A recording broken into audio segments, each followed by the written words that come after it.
Hello everyone, my self विभव तिवारी और मैं आपका स्वागत करता हूं परीक्षा मंथन के ऑफिशियल यूट्यूब चैनल पर। फ्रेंड्स, लास्ट लेक्चर में हम लोगों ने देखा था कि बायोलॉजी होता क्या है, एक बेसिक इंट्रोडक्शन जीव विज्ञान का, जिसमें हम लोगों ने सजीव और निर्जीव के बीच में कैसे डिफरेंस करते हैं, क्या क्या कैरेक्टर्स हम सजीवों में ऐसे पाए जाते हैं जो कि हमको निर्जीव से अलग करते हैं, उन सभी के बारे में हमने डिस्कस किया था। आज उसी में आगे बढ़ते हुए हम लोग जीव विज्ञान की कुछ शाखाओं से संबंधित अध्ययन करेंगे कि किस ब्रांच में किसका अध्ययन किया जाता है, ब्रांचेस रिलेटेड टू बायोलॉजी। तो जैसे कि हम लोग एक मोटा मोटा समझे तो जैसे हम लोग बॉटनी में किसका अध्ययन करते हैं, पादप विज्ञान, पेड़ पौधों का। जूलॉजी में किसका अध्ययन करते हैं, जंतु विज्ञान का। कोई भी ब्रांच उठा लीजिए, केमिस्ट्री हो गई तो जैसे ऑर्गेनिक है, उसमें हम लोग कार्बनिक रसायन, इनऑर्गेनिक अकार्बनिक रसायन, फिजिकल भौतिक रसायन, तो सबकी शाखाएं बटी हुई हैं। उन शाखाओं से ही हम लोग उसमें दिए हुए सब्जेक्ट को पढ़ते हैं। ठीक उसी तरीके से जीव विज्ञान में भी सभी का अध्ययन करने के लिए, चाहे वो पौधे हों, जीव जंतु हों, शैवाल हों, कवक हों, कुछ भी हों, सबका अध्ययन करने के लिए अलग अलग शाखाएं बनाई गई हैं। और जब आप हायर क्लासेस में स्टडी करते हैं तो किसी एक शाखा में या किसी एक ब्रांच में ही आप लोग रिसर्च करते हैं और महत्वपूर्ण जानकारियां उनसे रिलेटेड आप देते हैं। तो सबसे पहले हम देखेंगे कि जीव विज्ञान की कुछ शाखाएं जो हमारे एग्ज़ाम में अक्सर पूछी जाती हैं। तो उन सभी शाखाओं में जितने भी क्वेश्चन से रिलेटेड बनते हैं आपके, उनको मैंने यहाँ सभी को कवर किया है। और अगर आप एक दो बार इसका देख लेंगे अच्छे से तो ये आपको हमेशा के लिए तैयार हो जाएगा और एक या दो क्वेश्चन जो आपके सभी कॉम्पिटिटिव एग्ज़ाम्स में आते हैं वो यहाँ से कवर हो जाएंगे। तो सबसे पहले हम देखते हैं एपीकल्चर। तो एपीकल्चर में हम लोग किसका अध्ययन करते हैं, तो एपीकल्चर में मधुमक्खी पालन का अध्ययन होता है। तो मधुमक्खी पालन आजकल देखिए सरकार भी उस पर सपोर्ट कर रही है, मधुमक्खी पालन पे। और आजकल जो नए नए एंटरप्रेन्योर हुए हैं, मैंने कई लोगों को ऐसा पढ़ा भी है कि वो इस फील्ड पे बहुत अच्छा काम कर रहे हैं। तो जो एपीकल्चर होता है उसमें हम मतलब मधुमक्खी पालन में क्या करते हैं कि मधुमक्खी शहद कैसे निकाला जाता है, और इससे रिलेटेड इंडस्ट्री जो आजकल चल रही हैं बहुत ही बेहतरीन है। पतंजलि में तो आपने देखा ही होगा। तो एपीकल्चर में हम लोग मधुमक्खी पालन से रिलेटेड स्टडी करते हैं। फिर होता है सेरीकल्चर, रेशम कीट का पालन का अध्ययन करते हैं सेरीकल्चर से। माइकोलॉजी, माइकोलॉजी कवक का अध्ययन हम लोग करेंगे। फंजाई का, फंजाई के बारे में जितने भी क्वेश्चन एग्जाम्स में पूछे जाते हैं तो उसको हम लोग कवर करेंगे, तो वो सभी माइकोलॉजी के अंतर्गत आता है। फलों का अध्ययन, पोमोलॉजी, तो पोमोलॉजी में हम लोग किसका अध्ययन करते हैं, फलों का अध्ययन करते हैं। ऑर्निथोलॉजी, ऑर्निथोलॉजी में किसका अध्ययन किया जाता है, पक्षियों का अध्ययन किया जाता है। इक्थियोलॉजी, इक्थियोलॉजी में मछलियों का अध्ययन किया जाता है। एंटमोलॉजी, एंटमोलॉजी में कीटों का अध्ययन किया जाता है। और ऑफियोलॉजी, ऑफियोलॉजी में सर्पों का अध्ययन किया जाता है। ये सभी ब्रांचेस जो हैं जूलॉजी में हैं। और आप इनको जैसे फल है तो फल तो जैसे आपका आ जाएगा, तो इन सभी को आप जो है हायर स्टडीज़ में जब आप जैसे पीएचडी वगैरह करते हैं तो उसमें जैसे किसी एक भी शाखा पे आप जाके, उसकी एक भी ब्रांच में आप जाके रिसर्च करते हैं। जैसे कि मैं सर्पों का अध्ययन मैंने देखा है ओफियोलॉजी में, जब हम लोग थे यूनिवर्सिटी में, तो वहाँ पे हम लोग के कई सीनियर थे जो है वो अपने बैग में सांप लेके आते थे और ठंडी के दिनों में वहाँ घास पे जो है सांप को से छोड़ देते थे सबके बीच में, और फिर उसको बैग में भर के लेके चले जाते थे। तो मेरा बताने का मतलब सिर्फ इतना है कि किस ब्रांच से आप लोग आगे पढ़ाई कर सकते हैं और किस में किसका अध्ययन किया जाता है। फिर हमारा पेलियोबायोलॉजी, तो पेलियोबायोलॉजी में हम लोग जीवाश्म का अध्ययन करते हैं। जेनेटिक्स, जेनेटिक्स के जनक तो आप सबको पता ही होगा। तो जेनेटिक्स में जैसे साइंटिस्ट जो थे इन्होंने रिसर्च किया था, ग्रेगर जॉन मेंडल, इन्होंने पाइजम से टाइबम मटर पे रिसर्च किया था। और तो जेनेटिक्स में हम लोग किसका अध्ययन करते हैं, जीवों के अनुवांशिकी तथा वंशागति का अध्ययन किया जाता है। और इकोलॉजी, इकोलॉजी ब्रांच है, तो इकोलॉजी में हम लोग पर्यावरण का अध्ययन करते हैं। हर्पेटोलॉजी, हर्पेटोलॉजी उभयचर तथा सरीसृपों का अध्ययन किया जाता है। हीमेटोलॉजी, हीमेटोलॉजी में हम लोग रक्त का अध्ययन करते हैं। फिर इसके बाद आता है कि ऑन्कोलॉजी, ऑन्कोलॉजी में कैंसर का अध्ययन किया जाता है। ईथोलॉजी में जंतुओं के व्यवहार का अध्ययन किया जाता है। सेरोलॉजी, सेरोलॉजी में रुधिर सीरम का अध्ययन किया जाता है।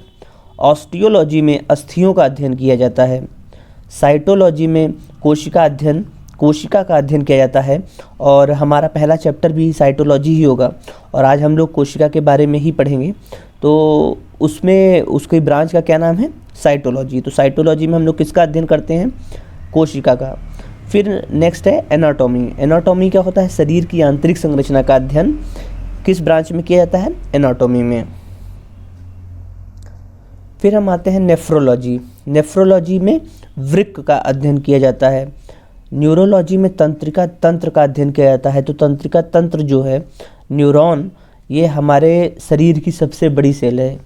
तो हमारे शरीर की क्या सबसे बड़ी सेल न्यूरॉन है और तंत्रिका तंत्र, तो अभी इसको हम लोग आगे पढ़ेंगे भी।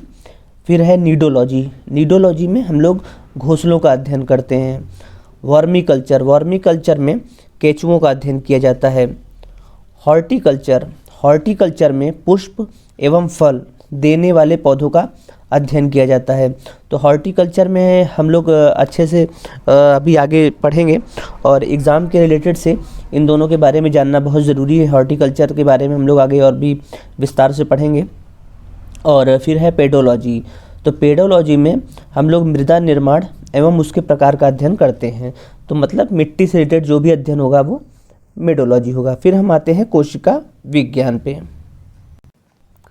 तो कोशिका जो है हमारे जीवन की सबसे छोटी कार्यात्मक एवं संरचनात्मक इकाई है।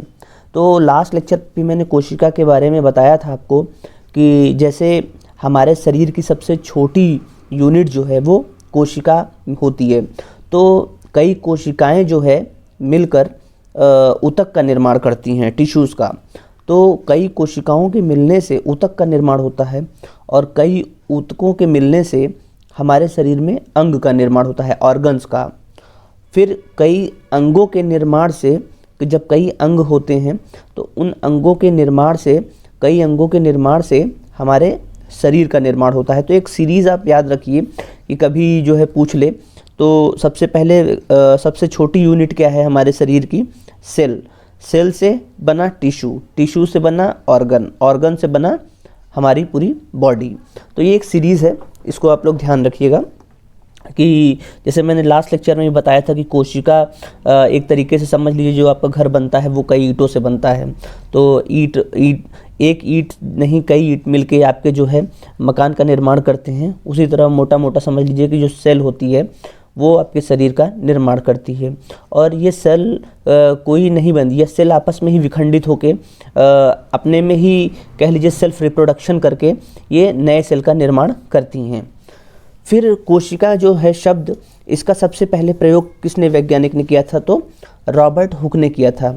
तो 1665 ईस्वी में रॉबर्ट हुक जो कि एक साइंटिस्ट थे, इन्होंने मृत कोशिकाओं में जो है कोशिका की खोज की थी। तो रॉबर्ट हुक ने मृत कोशिकाओं में 1665 ईस्वी में कोशिका की खोज की थी। तो इसके 9 वर्षों बाद मतलब 1674 ईस्वी में एक साइंटिस्ट थे ल्यूवेन हॉक ने जीवित कोशिका की खोज की थी। तो ये आप इसको नोट कर लीजिएगा कि 1674 में ल्यूवेन हॉक ने जीवित कोशिका की खोज की थी। देखिए मैंने मैक्सिमम पॉइंट यहाँ लिखे हुए हैं, बट जब भी आप वीडियो देखें तो आप पेन और पेपर लेके बैठें कि मैं कुछ एक्स्ट्रा बताऊं और आपको अगर वो इम्पोर्टेंट लगता है, और जाहिर सी बात है यहाँ पे सिर्फ इम्पोर्टेंट चीज़ें डिस्कस होंगी, फालतू की बातें तो होंगी नहीं, तो आप लोग उसको साथ का साथ नोट करते रहिएगा। तो आपको अगली बार जब वीडियो देखेंगे तो बहुत आराम रहेगा। तो नेक्स्ट हम लोग देखते हैं कि कोशिका की खोज जो है किसने की थी? रॉबर्ट हुक ने, लेकिन उन्होंने मृत कोशिका की खोज की थी। तो जीवित कोशिका की खोज किसने की थी? ल्यूवेन हॉक ने। तो यहाँ पे हुक है और हॉक है, एक तरीका है याद करने का। तो आप इस तरीके से अगर अपने दिमाग में एक बार सोच लेंगे तो वो आपको हमेशा याद रहेगा। फिर हम नेक्स्ट पॉइंट देखते हैं कि सबसे लंबी कोशिका किसकी होती है। तो अभी मैंने आपको बताया भी कि सबसे लंबी कोशिका तंत्रिका तंत्र की होती है, न्यूरॉन की होती है।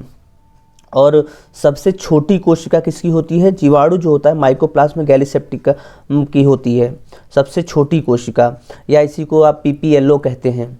और या तो एक टर्म और है जोकर ऑफ एनिमल किंगडम, क्योंकि इसका कोई शेप नहीं होता है और ये सबसे छोटी कोशिका होती है, तो आप इसको भी नोट कर लीजिएगा। और सबसे बड़ी कोशिका होती है शुतुरमुर्ग के अंडे की। तो जो शुतुरमुर्ग का अंडा होता है वो सबसे बड़ी कोशिका होती है। तो इन सारे पॉइंट्स को आप अपने दिमाग में याद रखे रहेंगे। तो जैसे वनडे एग्जाम्स में तो बहुत ही ज़्यादा एक नंबर जैसे आ जाता है कि स्टेटमेंट सीधे कि सबसे बड़ी कोशिका किसकी होती है, सबसे छोटी कोशिका किसकी होती है। तो ये आपको पता होना चाहिए। जो साइंटिस्ट के नाम हैं उनके नाम भी पता होने चाहिए। रॉबर्ट हुक हो गए, ल्यूवेनहॉक है, और लास्ट लेक्चर पे मैंने जितने भी साइंटिस्ट बताए थे। तो क्योंकि साइंस में आपको साइंटिस्ट के नाम पता होने चाहिए, तो उन सभी को अगर आप 2-4 बार अपने ऐसे पढ़ लेंगे या प्रैक्टिस कर लेंगे तो बहुत ज़्यादा दिक्कत नहीं होगी, वो हमेशा आपको याद रहेंगे। फिर अगर हम मानव में देखें कोशिका का, क्योंकि हम लोग देखते हैं एग्ज़ाम में मानव से रिलेटेड सबसे ज़्यादा क्वेश्चंस आते हैं। अगर हम जूलॉजी और बॉटनी का भी कंपेयर करें अपने कंपटीशन में, तो जूलॉजी से ज़्यादा क्वेश्चन आते हैं। तो मानव से रिलेटेड जितनी भी चीज़ें हैं उन पे हमें ज़्यादा फोकस करना है। तो अगर हम देखें तो मानव में जो सबसे छोटी कोशिका होती है तो वो किसकी होती है? वो स्पर्म की होती है, शुक्राणु की। जो मनुष्य का स्पर्म होता है वो सबसे छोटी कोशिका होती है। और मानव में सबसे बड़ी कोशिका किसकी होती है? तो महिलाओं में जो ओवम होता है, अंडाशय, वो सबसे बड़ी कोशिका होती है, ओवम। तो आपको ये पता होना चाहिए कि मानव के रिलेटेड सबसे छोटी कोशिका है स्पर्म और सबसे बड़ी कोशिका है ओवम।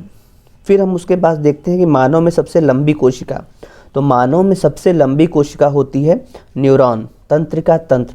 ये अभी मैंने आपको पिछले भी अभी 2 मिनट पहले ही बताया है। तो सबसे लंबी कोशिका कौन सी है? न्यूरॉन। और न्यूरॉन कहाँ की कोशिका? मस्तिष्क की कोशिका है। तो मानव में फिर हम नेक्स्ट पॉइंट देखते हैं, मानव में विभाजन रहित कोशिका कौन सी है? जिसका विभाजन नहीं होता, क्योंकि सेल्स जो है सेल्फ रिप्रोडक्शन करके अपने जैसी ही दूसरी सेल बना लेती हैं। कहीं बाहर से कोई सेल नहीं आती। जैसे आपको चोट लगता है तो आपके कहीं घाव होता है तो फटाक से उसके बगल वाली सेल क्या करती है?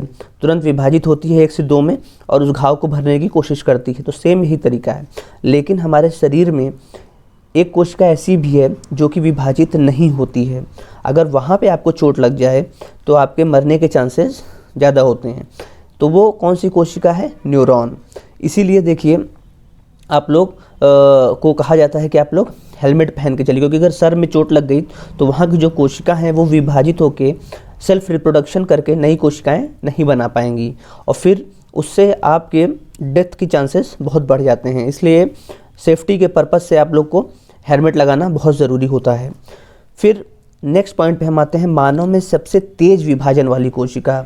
मतलब कि सबसे तेज़ जो विभाजित होगी, और जो जाहिर सी बात है जो जितना तेज़ विभाजित होगा तो अगर उसके सेल में कोई प्रॉब्लम होगी तो वो अपने आप को सेल्फ रिप्रोडक्शन करके वो दूसरी सेल बना लेगी। तो मानव में सबसे तेज़ विभाजन वाली कोशिका होती है लीवर। तो अगर लीवर आपका जो है एक तरीके समझो कर काट दिया जाए तो उसके बनने की संभावना बहुत तेज़ होगी।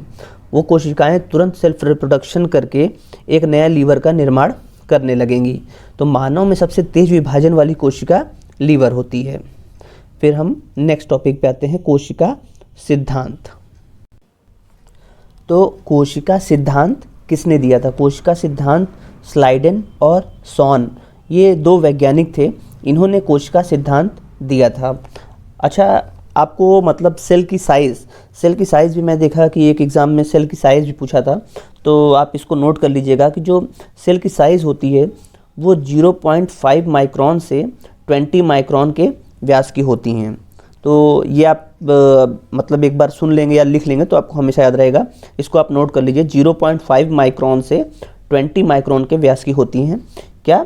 जो सेल होती हैं उनका साइज़ जो है 0.5 माइक्रोन से 20 माइक्रोन होता है। ठीक।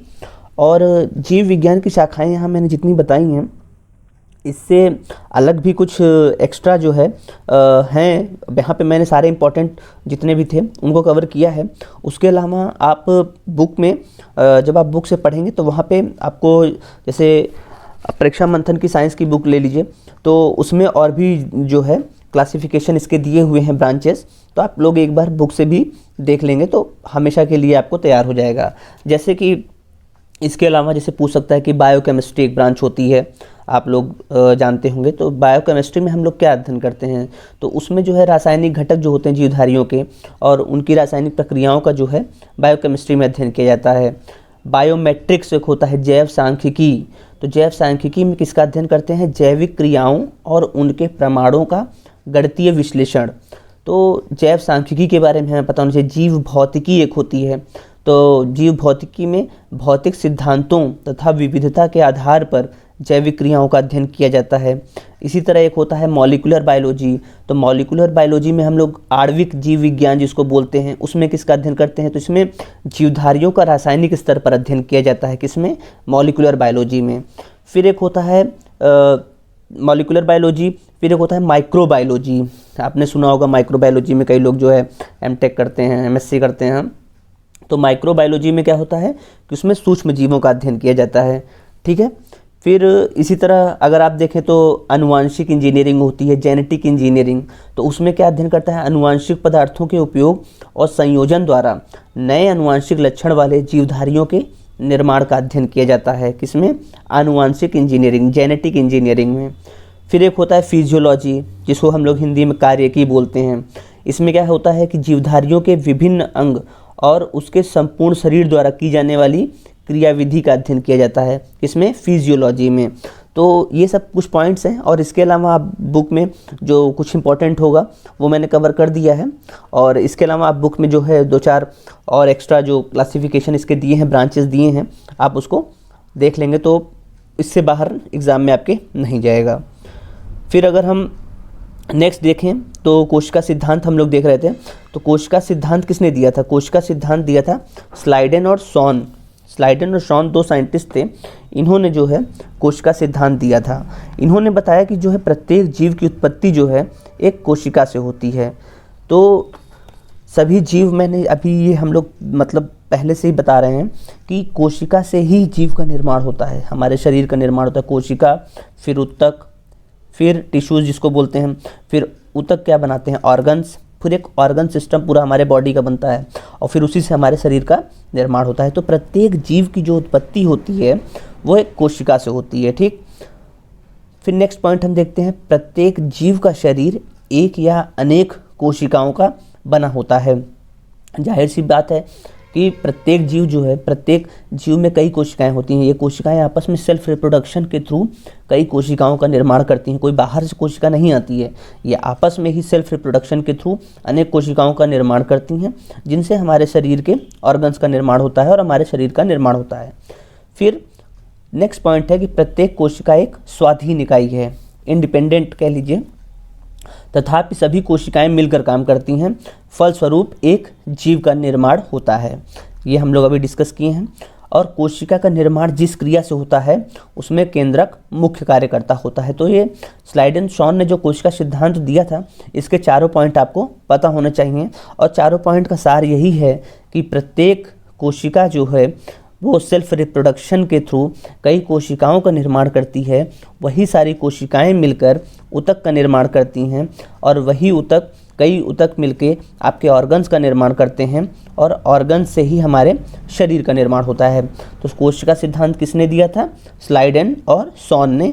और कोशिका सिद्धांत में 4 जो पॉइंट हैं ये आपको मैंने बता दिया।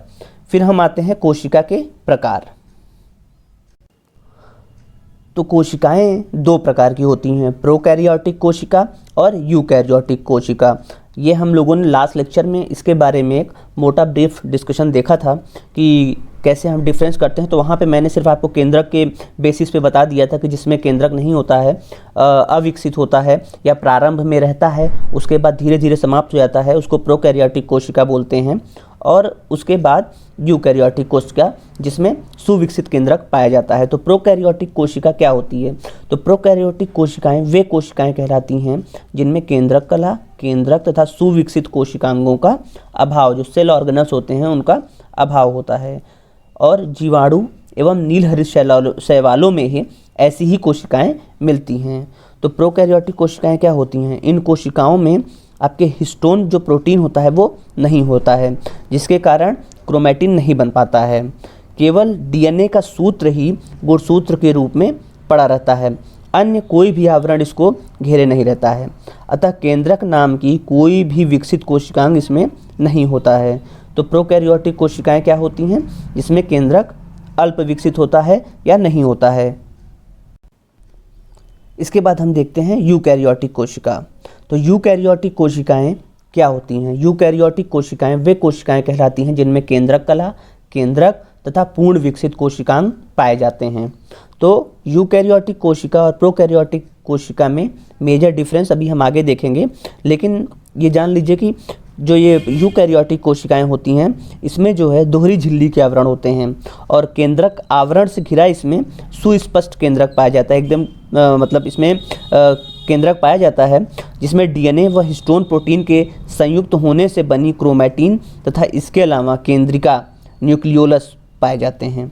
तो एक डिफरेंस भी हम लोगों ने यहाँ पे देखा है कि प्रोकैरियोटिक और यूकैरियोटिक कोशिकाएं होती क्या हैं और इनमें डिफरेंस क्या होता है, ये अब हम देख लेते हैं। तो ये प्रोकैरियोटिक और यूकैरियोटिक कोशिका का डिफरेंस एग्जाम में पूछा जाता है, या कोई 2 पॉइंट दे देंगे और उसमें डिफरेंस पूछ लेंगे स्टेटमेंट में, तो आपको प्रोकैरियोटिक और यूकैरियोटिक के बीच में डिफरेंस पता होना चाहिए। तो जो प्रोकैरियोटिक कोशिका होती है, तो जो इसकी कोशिका भित्ति होती है वो किसकी बनी होती है? प्रोटीन तथा कार्बोहाइड्रेट की, जबकि यूकैरियोटिक कोशिका की सेलुलोज की बनी होती है। क्या? कोशिका भित्ति जो है वो सेलुलोज की बनी होती है। फिर हम देखें तो जितने भी सेल ऑर्गेनल्स हैं, मैक्सिमम जितने भी कोशिकांग हैं, वो आप देखेंगे प्रोकैरियोटिक कोशिकाओं में नहीं पाए जाते हैं और केंद्रक भी नहीं पाया जाता है। यूकैरियोटिक में मैक्सिमम जो है सेल ऑर्गेनल्स पाए जाते हैं और केंद्रक भी उपस्थित होता है। जैसे कि अभी हम आगे देखेंगे, जैसे माइटोकॉन्ड्रिया है और एंडोप्लाज्मिक रेटिकुलम है, गाल्जी काय है, केंद्रक झिल्ली है, लाइसोसोम है, केंद्रिका है, सेंट्रियोल है, ये सभी जो हैं आपके प्रोकैरियोटिक कोशिकाओं में नहीं पाई जाती हैं, जबकि यूकैरियोटिक कोशिकाओं में पाई जाती हैं। तो आप इसको नोट कर लीजिए कि माइटोकॉन्ड्रिया, एंडोप्लाज्मिक रेटिकुलम, गाल्जी काय, केंद्रक झिल्ली, लाइसोसोम, केंद्रिका और सेंट्रियोल, ये सभी प्रोकैरियोटिक कोशिकाओं में नहीं पाई जाती हैं, जबकि यूकैरियोटिक कोशिकाओं में पाई जाती हैं। इसके बाद हम देखें तो राइबोसोम, जो प्रोकैरियोटिक होता है उसमें राइबोसोम 70S प्रकार के होते हैं, जबकि यूकैरियोटिक कोशिकाओं में जो राइबोसोम होते हैं वो SCS प्रकार के होते हैं। 70S और SCS में भी हम लोग डिफरेंस आगे देखेंगे जब राइबोसोम के बारे में पढ़ेंगे, लेकिन यहाँ आप जान लीजिए 70S के राइबोसोम होते हैं वो थोड़ा छोटे होते हैं और यूकैरियोटिक में जो राइबोसोम होते हैं वो 80S वाले वो थोड़ा बड़े होते हैं। बाकी उसके बाद अभी हम लोग पूरा इसका देखेंगे। फिर प्रोकैरियोटिक कोशिका में मैंने अभी आपको बताया कि इसमें केंद्रिका जो है अनुपस्थित होती है और यूकैरियोटिक कोशिका में जो है आपके केंद्रिका उपस्थित होती है। फिर प्रोकैरियोटिक कोशिकाओं में जो श्वसन होता है, रेस्पायरेशन होता है, वो प्लाज्मा झिल्ली के द्वारा होता है, क्योंकि वहाँ तो माइटोकॉन्ड्रिया होता नहीं है। और यूकैरियोटिक कोशिकाओं में जो श्वसन होता है वो माइटोकॉन्ड्रिया के द्वारा होता है। कोशिकाएं जो विभाजन करती हैं, प्रोकैरियोटिक कोशिकाएं जो विभाजन करती हैं वो अर्धसूत्री प्रकार का होता है, और जो यूकैरियोटिक कोशिकाएं होती हैं जो उनमें विभाजन होता है वो समसूत्री प्रकार का होता है। तो आप लोग इसको जितने पॉइंट्स मैंने यहाँ बताए हैं उसके अलावा जो मैंने बोले हैं बाकी जो, तो आप उसको नोट कर लीजिएगा। और अगर प्रकाश संश्लेषण देखें तो प्रोकैरियोटिक कोशिकाओं में जो प्रकाश संश्लेषण होता है वो थाइलेकॉइड में होता है, और जबकि यूकैरियोटिक में जो है वो क्लोरोप्लास्ट में होता है। लिंग प्रजनन जो है प्रोकैरियोटिक कोशिकाओं में नहीं पाया जाता है, जबकि यूकैरियोटिक कोशिकाओं में पाया जाता है। तो यहाँ मैंने सारा डिस्कशन जितने भी पॉइंट्स थे ये मैंने सब बता दिए आपको, तो आप इन सभी को नोट कर लीजिएगा। और वीडियो को आप जितनी बार देखेंगे उतने अच्छे से तैयार हो जाएगा बिना पेन कॉपी उठाए। वीडियोस का डिजिटल प्लेटफॉर्म का यही सबसे बड़ा फ़ायदा है कि जिस तरह से आप यूट्यूब पे अपना टाइम वेस्ट करते हैं गाना सुनने में, मूवी देखने में, अगर आप यही सिर्फ वीडियोस अपने ईयरफोन लगा कर कान में सुनते रहेंगे तो बहुत ईजिली आपको सारा टॉपिक तैयार हो जाएगा। और इसके बाद हम लोग अब आते हैं कोशिका की संरचना देखते हैं कि स्ट्रक्चर ऑफ सेल। तो सेल के अगर स्ट्रक्चर को हम लोग देखें तो यहाँ पे मैंने एनिमल सेल और प्लांट सेल दोनों का स्ट्रक्चर यहाँ पे दे दिया है। तो अगर आप देखें तो इसमें स्ट्रक्चर में, तो एनिमल सेल में सेल मेम्ब्रेन है और जो आपका प्लांट सेल है इसमें भी सेल मेम्ब्रेन है। लेकिन डिफरेंस ये है कि प्लांट सेल में सेल वॉल होती है जबकि एनिमल सेल में नहीं होती है। और इसके अलावा जो मेजर डिफरेंसेस हैं वो हम लोग जब आगे पढ़ते रहेंगे तो वहाँ पे डिस्कस कर लेंगे। तो अगर हम देखें तो किसी भी कोशिका का जो मेन 3 पार्ट होता है वो 3 रचनाएं होती हैं। पहला होता है सेल मेम्ब्रेन, दूसरा होता है साइटोप्लाज्म और तीसरा होता है डीएनए। तो सेल मेम्ब्रेन क्या होता है? सेल मेम्ब्रेन जो ये आपके आउटर मेम्ब्रेन दिख रही है सेल के चारों तरफ, यही होती है सेल मेम्ब्रेन। तो सेल मेम्ब्रेन जो होती है ये एक अर्धपारगम्य झिल्ली जैसी होती है और ये लिपिड और प्रोटीन के बाई लेयर से बनी होती है। जो सेल मेम्ब्रेन होती है ये अर्धपारगम्य झिल्ली होती है और लिपिड और प्रोटीन के बाई लेयर से बनी होती है। सेल मेम्ब्रेन का काम क्या होता है? तो इसका मुख्य काम होता है कोशिका के अंदर जाने वाले तथा अंदर से बाहर आने वाले पदार्थों का निर्धारण करना है। सेल मेम्ब्रेन का क्या काम होता है कि कोशिका के अंदर जाने वाले तथा अंदर से बाहर आने वाले पदार्थों का निर्धारण करना। तो सेल मेम्ब्रेन जो कि प्लांट सेल और एनिमल सेल दोनों में पाई जाती है, इसका मैंने आपको बताया। फिर इसके बाद हम देखते हैं साइटोप्लाज्म। तो साइटोप्लाज्म क्या होता है? तो सेल मेम्ब्रेन के अंदर आप देखिए जो वो जेल जैसा लाइक फ्लूइड होता है वही होता है साइटोप्लाज्म। तो जो सेल मेम्ब्रेन में सबसे अंदर देखिए क्या है? न्यूक्लियस है और आउटर क्या है? सेल मेम्ब्रेन है। तो सेल में जो न्यूक्लियस होता है और सेल मेम्ब्रेन, इनके बीच में जो चीज़ें रहती हैं उन्हीं को हम साइटोप्लाज्म बोलते हैं। तो साइटोप्लाज्म क्या होता है? न्यूक्लियस तथा सेल मेम्ब्रेन के बीच में जो जेली लाइक फ्लूइड होता है उसी को हम लोग साइटोप्लाज्म कहते हैं। और इसी साइटोप्लाज्म में सारे के सारे सेल ऑर्गेनेल्स रहते हैं जिनके अभी हम आगे डिस्कशन करेंगे। तो साइटोप्लाज्म क्या होता है कि जेली लाइक फ्लूइड होता है जिसमें सारे ऑर्गेनेल्स रहते हैं। फिर हम आते हैं डीएनए। तो जो डीएनए होता है कोशिका में, तो वो कहाँ होता है? पहली चीज़ न्यूक्लियस के अंदर होता है। जो न्यूक्लियस होता है उसमें डीएनए होता है और यही डीएनए जो होता है वो सेल का जेनेटिक मटेरियल होता है। तो एक मोटे तौर पे अगर देखें तो इन 3 स्ट्रक्चर के बेसिस पे हम एक कोशिका का निर्धारण कर सकते हैं। और जो ये न्यूक्लियस का जो सेल होता है, न्यूक्लियस जो होता है, जो सेल के अंदर जो ये न्यूक्लियस है, इसी को हम लोग सेल का मस्तिष्क भी बोलते हैं। तो ये कई एग्ज़ाम में ये पॉइंट आ चुका है कि किसको जो है सेल का मस्तिष्क बोलते हैं, तो न्यूक्लियस को ही सेल का मस्तिष्क बोला जाता है। जो हमारा केंद्रक है और ये साइटोप्लाज्म है जिसमें हमारे ऑर्गेनल्स रहते हैं, इन दोनों को मिलाकर प्रोटोप्लाज्म का निर्माण होता है जिसे हम जीव द्रव्य कहते हैं। और जीव द्रव्य की खोज किसने की थी? जीव द्रव्य का नाम किसने दिया था? जीव द्रव्य का नाम जो है पुरकिंजे नाम के एक साइंटिस्ट थे जिन्होंने 1839 ईस्वी में इसका नामकरण किया था। तो जीव द्रव्य कैसा होता है? जीव द्रव्य एक तरल, गाढ़ा, रंगहीन, पारभासी, लसलसा, वजन युक्त पदार्थ होता है और जीव की सारी जैविक क्रियाएं जो है वो जीव द्रव्य के द्वारा ही होती हैं। तो इसलिए जीव द्रव्य को जीवन का भौतिक आधार कहा जाता है। तो ये आप लोग पता होना चाहिए जीव द्रव्य के बारे में भी। तो जीव द्रव्य को किस क्या कहा जाता है? जीवन का भौतिक आधार कहा जाता है। जीव द्रव्य मतलब प्रोटोप्लाज्म। जीव द्रव्य जो होता है वो 2 भागों में बटा होता है। पहला होता है साइटोप्लाज्म और दूसरा होता है न्यूक्लियोप्लाज्म। साइटोप्लाज्म मतलब कोशिका द्रव्य और न्यूक्लियोप्लाज्म मतलब केंद्रक द्रव्य। साइटोप्लाज्म क्या होता है? यह कोशिका में केंद्रक एवं कोशिका झिल्ली के बीच में रहता है, ये मैंने अभी बता दिया। और न्यूक्लियोप्लाज्म क्या होता है? केंद्रक द्रव्य क्या रहता है? ये केंद्रक के अंदर रहता है। तो जीव द्रव्य के बारे में भी यहाँ पे आपको बता दिया गया। तो आज का डिस्कशन यहीं समाप्त करते हैं और इसके आगे हम लोग अब सेल ऑर्गेनल्स जो साइटोप्लाज्म में पाए जाते हैं, जो कि हमारे एग्जाम्स में हमेशा पूछा जाता है, उनको हम डिस्कस करेंगे नेक्स्ट लेक्चर पे। तब तक आप लोग चैनल पे बने रहिए और जो लोग अभी तक चैनल को सब्सक्राइब नहीं किए हैं वो लोग सब्सक्राइब करके परीक्षा मंथन के साथ जुड़कर अपनी तैयारी को और अच्छा कर सकते हैं। तब तक के लिए thank you, all the best.